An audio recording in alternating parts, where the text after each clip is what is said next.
Today, I want to talk about how you can increase your revenue for your online business.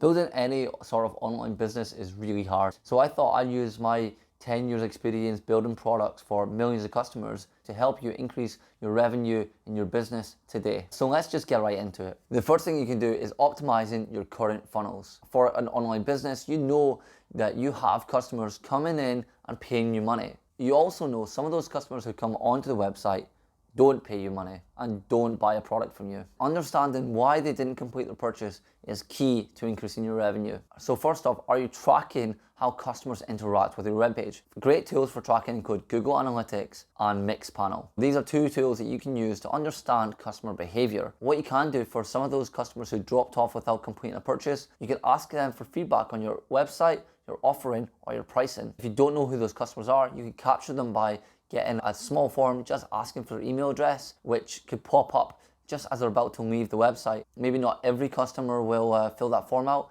but a small percentage will. You can go after them to fine tune your offering and improve your funnel. One of the tools that allows you to do the capturing of email addresses is a tool called Optimizely. I've got a link below so you can have a look at that. Another way for you to increase revenue in your business is secondary revenue streams. So of course, as an online business, you've identified how to earn some money. But the key to long-term success and long-term growth is to increase the number of channels where you have revenue coming from. So take Amazon, for example. They started with books. Then they went to DVDs and selling anything and everything. They didn't stop there though. They then created a marketplace where other sellers can sell their products and they took a small commission. Then came Amazon Web Services, where now a large percentage of the internet now runs on their infrastructure. Each of these different pillars for Amazon earns them billions of dollars of revenue. It's worth thinking about your customers and thinking about who you can partner with to create secondary revenue streams.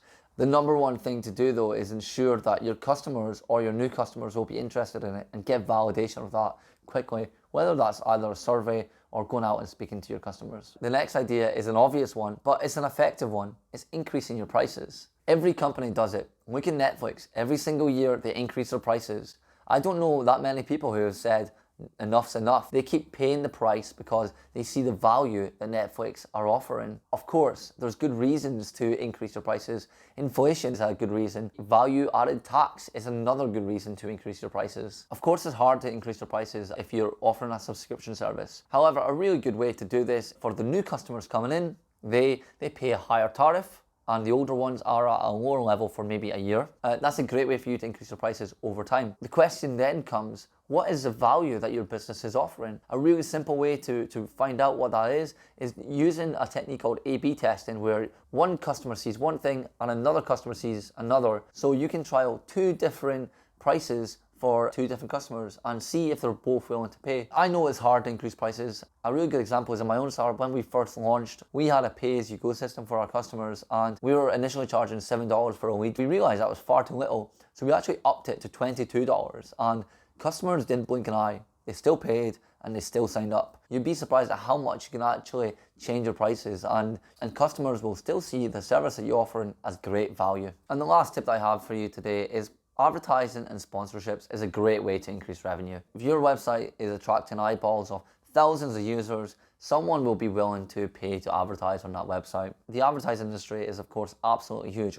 There are billions, if not trillions of dollars of value in that service. Of course, sponsorships is another way to go. So if you know partners who will be interested in having content on your website, you can create a sponsorship or an affiliate program with those individual websites, or you can use something like Google AdSense. I had a really small website like about 5 years ago. I was making hundreds of dollars on that just by having Google AdSense. I had a few hundred users on it every day. It wasn't that high traffic, and it was a great way for me to make a little bit extra cash. But if you've got thousands of users, Google AdSense is a great platform, and there's other ones out there too. So by optimizing your funnel, creating secondary revenue streams, increasing your prices, and advertising, so that you can increase the revenue in your online business today. It does not take a lot of effort to implement these ideas. If you liked the video, give me a like, and happy to have a discussion in the comments. And remember everyone, stop starting, start finishing. See you again next time.